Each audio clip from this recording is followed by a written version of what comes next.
Hey everybody, it's Tony George along with my good friend Sean Salisbury, host of the Sean Salisbury Show on iHeartRadio, one of the best sports talk shows in the country. And who better to talk about a little look ahead in the NFL than, well, an ex-NFL quarterback and a guy that won the Grey Cup, by the way, I might add, up in Canada. And Sean, interesting here, right out of the gate, we're talking LA Chargers with a sensational quarterback, Herbert. And we've talked about him in previous videos this year, but I want to concentrate because I want to get your read on Ryan Fitzpatrick. What's your take on this cat? Love him. I'll tell you why. Now, here's Fitz, and probably why he's been a starter backup. One, we know that you're not going to slip much by him with his football IQ and his smarts. He's a brilliant guy. I know the Harvard thing, but he's been in the league long enough.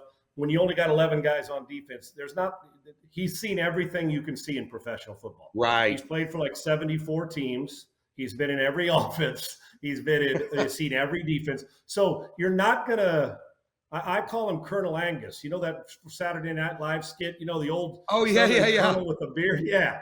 That's where I love it. And everything about him, what's not to love about Fitzmagic? He's got balls. He's going to take some shots. You know that. And it'll get him in trouble. Yep. But then one week he'll throw for 430 yards and 4 touchdowns and you'll win a game. We coming off the bench or starting. He's a great calming influence and a competitive as hell. And he's a guy that's going to stay in the league as long as if there's a team left, Fitz will play for it. And Washington, you know what Washington did? And they didn't go draft the guy. They got rid of Haskins. They went out and got a guy who calms the team down. Great defense, but you got Fitz who can still make the throws, but sometimes his guts will get him in trouble. And on this team, Tony, in particular, they play such great defense that he may be able to get away with a few more chances because they can get the ball back on some 3 and outs. So I love him because he's filled every role, man. And I know that there's nothing he's not gonna panic. He's gonna take care of his business. He's not gonna get flustered. Now, they're better offensively this year because of him, and they're better weapons-wise. I think they're underrated weapons-wise, and their defense is filthy. That front seven will beat your brains in. And one of my best friends, Jack Del Rio, I guarantee he's got a smile on his face. If the offense just gives them 3.5 touchdowns, they're going to be in a lot of football games, if not all of them. So I like Fitz because it could get to the point that if all of a sudden they give you a different look, the Chargers, Fitz will be like, that's okay, man, we got this. He'll get you in trouble with some guts, but I also love the fact he's not afraid to take shots, and he's a calming influence on a team that desperately needed it. And I think they got themselves a good one with Fitz. I really, really do. And he's not a franchise guy. 2 years from now, he may be playing somewhere else. Tony, hell, he may be backing up Mahomes. Who the hell knows, right? Yeah. But he'll hang around. And I'm sure with a Harvard grad, there's a lot out there waiting on him. He loves football. He's almost got the field. You're going to drag me off this field, dude. I'm playing until somebody tells me there's one team that doesn't. So big fan. I know his football IQ. And if you blink on him, he'll hit you for 4 bills. I've watched it and seen it a few times in his career.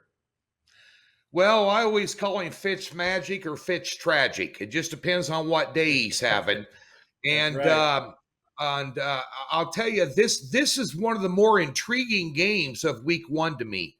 I think this is 2 evenly matched teams. Now, in the handicapping world, and Sean, you host of NFL Live for umpteen years, you break these things down a little different, but one thing that's always raises a red flag when you are handicapping football games, and this is for everybody watching, when you have a team with the better defense getting points at home, they're worth a really strong look. Now, we all know that the Chargers have a fantastic quarterback, Sean. I want you to comment on this kid. They have weapons on offense. They have a new coaching system here. But the LA Chargers have we talked about an identity when it came to our college football video today about USC and not having an identity. The identity of the Chargers is they choke and they can't close. Now, we're going to go a different direction here this year, but this is an awfully tough opener for Herbert going into his second year against a very, very stout defense that is not going to give you a whole lot of looks, Sean, other than coming right at you. You are not kidding. And they don't have to blitz every down to get pressure. Those That's guys up right. front, Jack can get that defense can get, and that's the worst defense you'll ever want to face. Yeah. When people ask me, Sean, would you rather have a great secondary or a great front seven? I'll take the great front seven and an average secondary, because if you're a great front seven, that average secondary becomes better because the quarterback is getting the ball out prematurely and getting hit in the mouth. The other way is true, that if you got great secondary and the front seven isn't very good, I don't care if you're Deion Sanders, Rod Woodson, Ronnie Lott, and Dennis Smith, you're not holding people down or Ed Reed, you're not holding people down for 5 seconds. Eventually those receivers, even if they're average, are going to come open. And the front seven for the down people with their hand in the dirt for Washington is friggin' brutal on offense. And so one is the combined academic IQ between Herbert, like a 4.0 student at Oregon, and Fitz. They might as well hold a symposium on academics when they go, because you're not going to outsmart them very often, right? And right. This Herbert guy, Tony, I know we both watched him a lot at Oregon, and I did. I thought the process for him would take a bit longer, because in college he missed a few throws that you said, man, he misses some easy throws, right?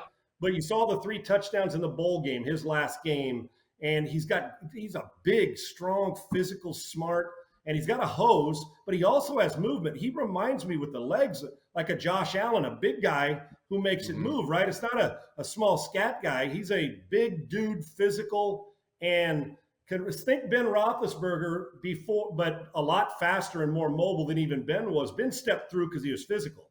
I'm talking about early in their careers. This kid can get to the edge, and he can run RPOs and do it, and he's got a big old arm too. I am so intrigued with him, but I didn't think it would happen this fast for him. I thought a year or two down the road, he's got a chance, but learning off defenses in the NFL. Chargers are a good team. I think they're a sneaky team in the West this year. I do, depending on Denver's quarterback and the Raiders' production. Who the hell knows what the Vegas Raiders are going to do, but the Los Angeles Chargers, and I'm with you, this is an evenly matched game because you got an offense that can score 40 against a defense that can shut you out. And I believe this game's in this game in DC, Tony. Yes, it is. On the road, like you said, they're getting points as the Chargers. So I think this is a dangerous game for the Chargers. I think this is a fun game, but Herbert will protect the ball, and I think we're talking another stud that, if he continues, if you look at his numbers last year, he continues, and now your second year, the light switch goes on. You even know more mentally. He's a dangerous player, man, in this league, and a true MVP candidate, Tony. I believe that. We've got a bunch of them, and he's one of them. And if he can continue to expand his game and make decisions where he protects the football, he's going to put up huge numbers this year, not only in the division but around the league. But I would say number one is, you better not let him break contain because he can throw on the run, but you better hit him early and try to force some early turnovers, and then let your defense tee off and make them one-dimensional. But if they're doing it all, this is like one of those great games. One offense has been like the offense of the Washington and the defense of the Chargers. Okay, Chargers maybe a little edge defense, but similar. And then the defense and the defense of the Washington and the offense of the Chargers makes it devastating as far as a great matchup. So I'm a big Herbert fan, and I stand up and raise my hand and say, I didn't miss on him. He got to the party a lot sooner than I thought he would, and amazing what he did. So if he's progressing, look out, because you got a physical kid who can beat you in 2 ways, but they need to make the offense, meaning Washington, one-dimensional in this football game. I like the Chargers because we're in a time, Tony, when I think that, if you're the Chargers in the game, and I know we're a ways out, but if you're the Chargers in the game, and you get to, say, 24 in this game, you may win it, but that goes back to your Fitz. Is he Fitz tragic or Fitz magic? Which one's showing up in the first game? I like this underrated quarterback on one, even though he's been in the league forever, and a stud waiting to happen. The defenses, if you force a few turnovers and get short fields, it'll be big. I like the Chargers slightly today. We got a little bit of time before it comes about, but I think Herbert could be the difference. But that Washington defense scares me, and they're going to wreak havoc on the NFC East this year. Well, we're going to have a steak and a beer on this, so I'm going to take Washington here. A couple reasons why. Better defense, getting points at home. The other thing is, you got a couple old wily veterans here, and Ron Rivera at head coach and Fitzmagic at quarterback. These are a couple wily old veterans, been around, and they know how to tip through the tulips lightly And the one thing, Herbert did not see a lot of great defenses last year, especially playing in the AFC West. And I say that with all due respect to Denver, because Denver was beat up on defense last year. They're at full streak this year. So he's going to see a good defense in the AFC West. But this is probably the best defense he's seen since he's been in the NFL. This defense is that. This defense is that good.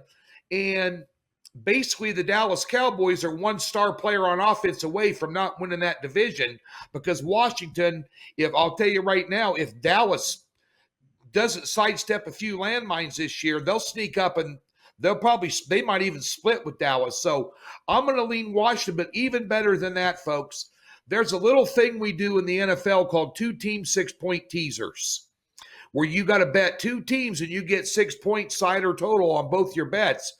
Washington at +7 on a as a part of a 2-team 6-point teaser. You're through the key number of 3, 4, 6, and you're sitting on 7.